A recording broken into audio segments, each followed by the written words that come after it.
I want to ask you some questions, Chris. Is that okay? Go for it. Sounds good. Good. Can we measure the value of Coupa versus the status quo? Yeah, good question, because that's actually what my entire team does. I put some slides together. Can we have the first slide, please, Ren? There we go. Very good. Okay, so this is kind of sort of laying out the story in this space. So on the right-hand side is the benchmark report. It's showing the critical business KPIs for spend management. I understand it's difficult to read off there, so I'll just give you some highlights from it.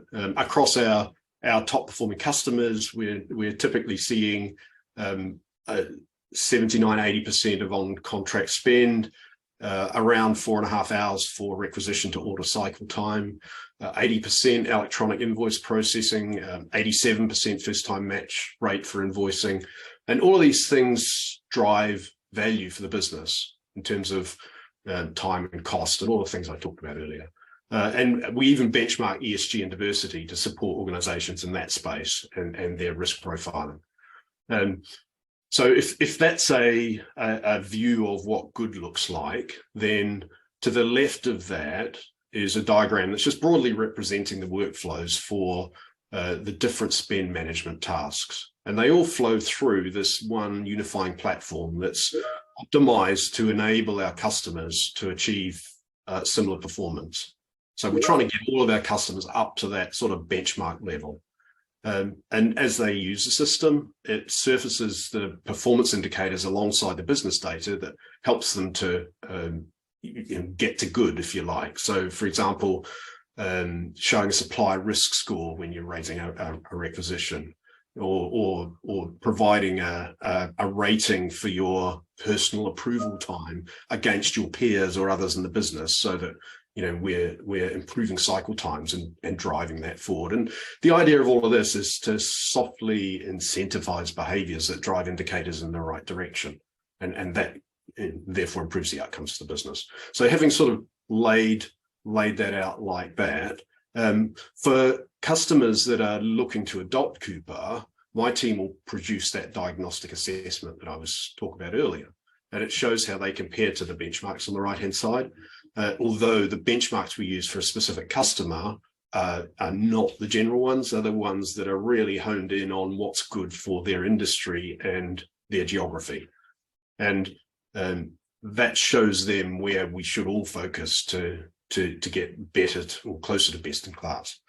And that assessment also puts a value against each KPI in the context of their business. So then we've got the as-is assessment, which is done by my team. We've got the to-be assessment, or the prediction of future state that comes from the analysis that we do against the KPIs, and that gives you a value to go after. And it takes a lot of risk out of any decision to invest in Coupa.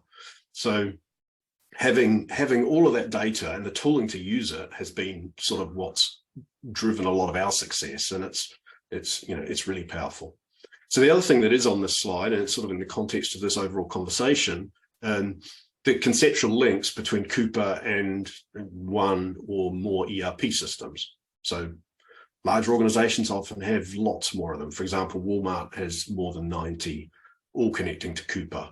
And there's many billions of interactions between Coupa and all of these connected ERP systems every year.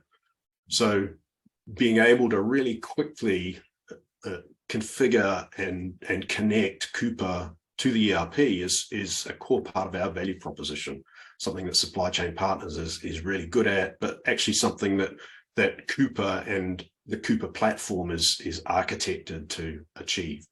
And in the same way that Ariba is separate from S/4HANA, we coexist with the underlying finance platforms across all of our customers. Perhaps the difference is that we are agnostic to any underlying platform. We don't mind if it's SAP or Microsoft or Oracle or whoever it is. We really don't mind. And what all of that isolation means is that, isolating Coupa from the underlying ERPs is, when Coupa customers change their ERP system, the Coupa users across the organization. They don't really notice the change at all, which is good for business continuity and for saving on change management. And Chris, the last Chris referred to this, so it's good to hear that message being reinforced from our customers. I would say clearly if there's a tuning process or changes to the business process around this, then obviously the users will see some change, but that's not an essential part of upgrading the ERP in most cases.